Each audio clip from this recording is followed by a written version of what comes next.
Hi, it's Jan Johnson, and thank you so much for tuning in. I'm really glad that you did. And today what we're going to talk about is stories that touch you.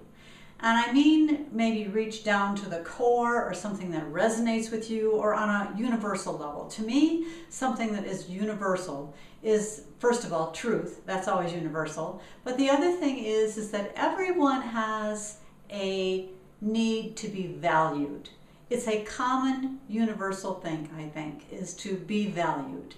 And in network marketing, people come to the table and they join to recognize and be a part of something and hopefully get a sense of value. You know, in their day jobs, they don't get recognition from their boss.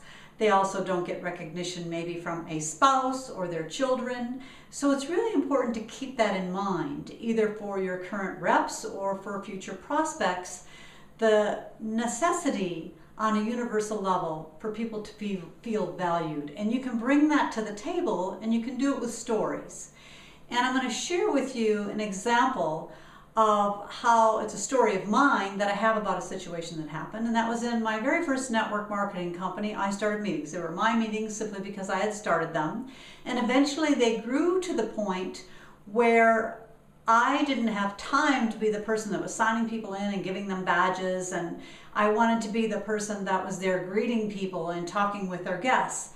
And a lady raised her hand and volunteered to be that person that signed in everyone and gave them their badges and welcomed them more or less to the meeting. And it really helped me out. Now, she wasn't someone that was building a huge organization. She was someone that really got a sense of belonging by being there. And by the way, her spouse wasn't really hip on her being a part of this.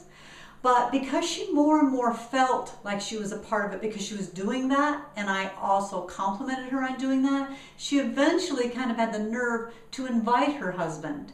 And because I was aware of this situation and paid attention to it and realized how her husband was, I made sure that I complimented her honestly on her value to him and said that I don't know what I would do without Mary. She is such an integral part to our team. And without her, we wouldn't even be able to run these meetings. And I did it in front of her to him. I could feel her welling up, but I also could see him kind of welling up with a pride about her and a sense that he was glad that I was doing that for her. And you know, eventually he started coming to more and more meetings, and he was really the more gregarious of the two. And as a result, he then started bringing people, and don't you know, they started building a business. And I always had a sense that it was because I took note of the fact that she wanted to feel valued and that I was valuing her in front of him, that started that seed and it helped that situation. So keep that in mind. That's my story about that. And just remember, a good story is going to help you in building your business. If this video helped you, please comment and share. I really appreciate you joining me. Thanks a lot.